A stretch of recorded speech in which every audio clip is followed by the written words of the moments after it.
Hotel soulful, haunted hotel in Rajasthan.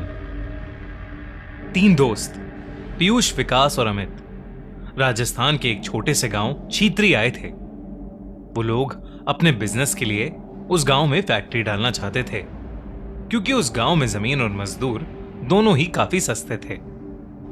उस गांव में अमित ने होटल सोलफुल में रुकने का बंदोबस्त किया था।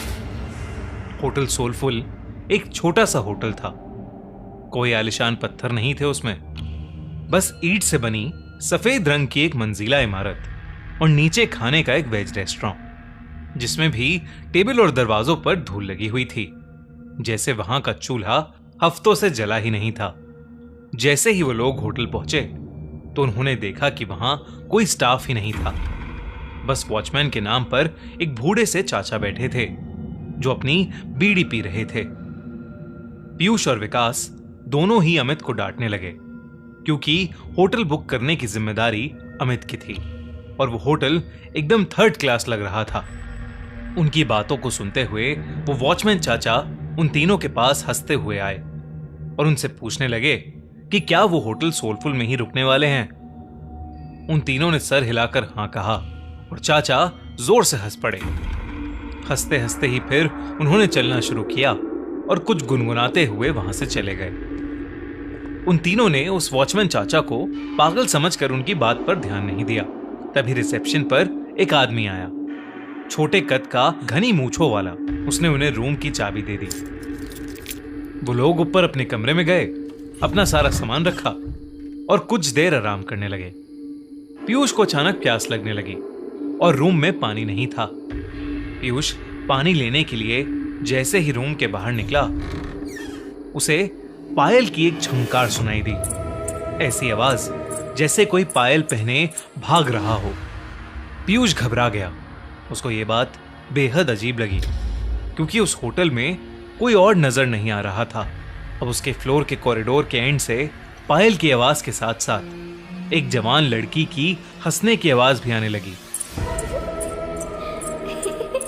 पीयूष उस आवाज के पीछे जाने लगा कि तभी उसके कंधे पर किसी ने हाथ रखा और पीयूष चीख पड़ा।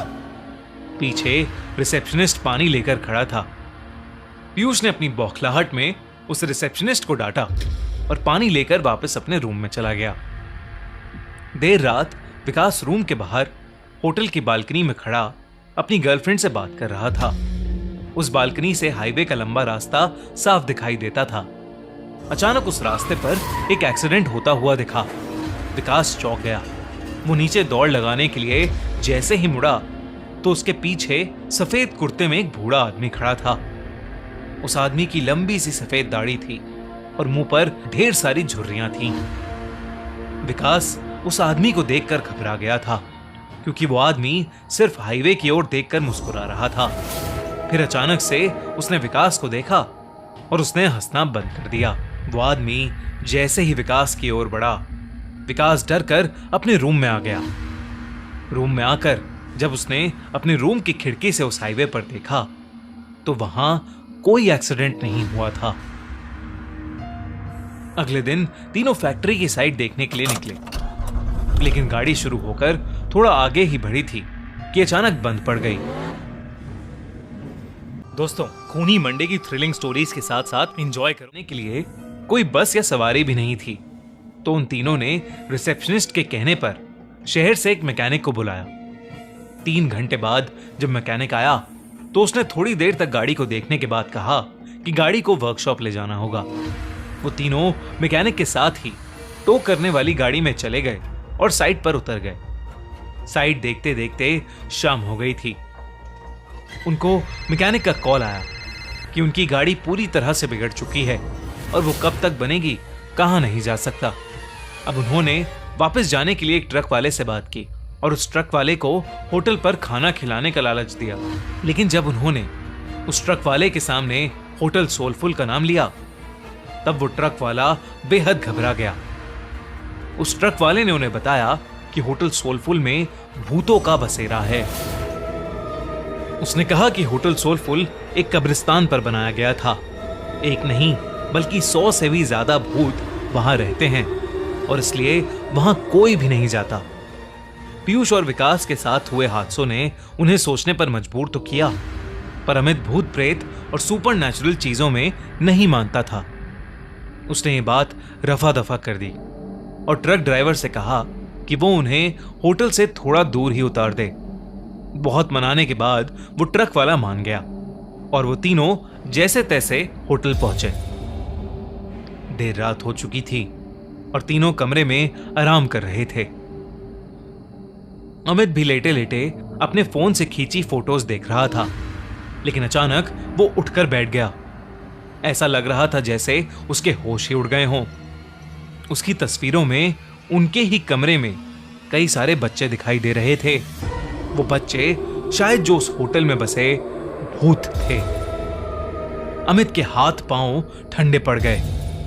उसने पीयूष और विकास को जब फोटोज के बारे में बताया तो वो तीनों बहुत घबरा गए। वो उस होटल के रिसेप्शनिस्ट को ढूंढते हुए नीचे आए, लेकिन रिसेप्शनिस्ट का नामो निशान ही नहीं था। वहां उन्हें वो बूढ़े चाचा बैठे हुए मिले। उन्होंने ये सब उन बूढ़े चाचा को बताया तो उस बूढ़े चाचा ने हंसते हुए कहा कि जब वो होटल के अंदर आए थे तो 4 आत्माएं तो उनकी गाड़ी के ऊपर ही बैठी हुई थीं। उन्होंने बताया कि होटल सोलफुल में पिछले 18 सालों से भूतों का साया था। जब से होटल बना था तब से यहाँ के भूत होटल में आने वाले लोगों को जिंदा वापस नहीं जाने देते। किसी के एक्सीडेंट्स करवा देते हैं तो किसी को आत्महत्या करने पर मजबूर कर देते हैं। फिर होटल की बालकनी की ओर इशारा करके उन्होंने बताया कि वहां देखो, वो सफेद कुर्ते में एक बूढ़ा आदमी खड़ा है। उस आदमी ने यहां होटल बनाने से मना किया था क्योंकि यह जगह कब्रिस्तान की थी, लेकिन कुछ महीनों बाद होटल के सामने वाली रोड पर उसकी एक्सीडेंट से मौत हो गई। और आखिर में उस वॉचमैन ने उन तीनों को बताया कि उनकी गाड़ी ठीक नहीं होने वाली थी। वो गाड़ी अपने साथ कई साए ले गई थी। होटल में रहने वाले उन बच्चों की आत्माओं को वो गाड़ी पसंद आ गई थी और शायद इसलिए वो तीनों अब तक जिंदा भी थे। उस बूढ़े वॉचमैन ने उनसे अपनी जान बचाकर वहां से निकल जाने को कहा। ये सब बातें सुनकर उन तीनों के पसीने छूट गए। उन्होंने फैसला किया कि वो अभी की अभी होटल से निकल जाएंगे। वो तीनों अपना सामान लेकर निकल ही रहे थे कि तभी उन्हें वो रिसेप्शनिस्ट मिला। वो तीनों उसे धक्का मार के वहां से तेजी से भागे। हाईवे पर आकर वो लोग आगे जा रही गाड़ियों से लिफ्ट मांगने लगे, लेकिन कोई गाड़ी रुकने का नाम ही नहीं ले रही थी। तभी वो रिसेप्शनिस्ट उनके पास आया और हाफते हुए उनसे पूछा कि वो लोग भाग क्यों रहे थे। रिसेप्शनिस्ट उन्हें होटल में वापस अंदर आने के लिए कहने लगा और तब अचानक से हवा के झोंके से उसका मफलर उड़ गया और उन तीनों को उसके गले में फांसी के फंदे का निशान दिखाई दिया। उन तीनों के पैरों तले जमीन खिसक गई। वो समझ गए कि शायद यहां सभी मर चुके हैं और कोई भी जिंदा नहीं है। तीनों डर के मारे हाईवे के रास्ते पर भागने लगे।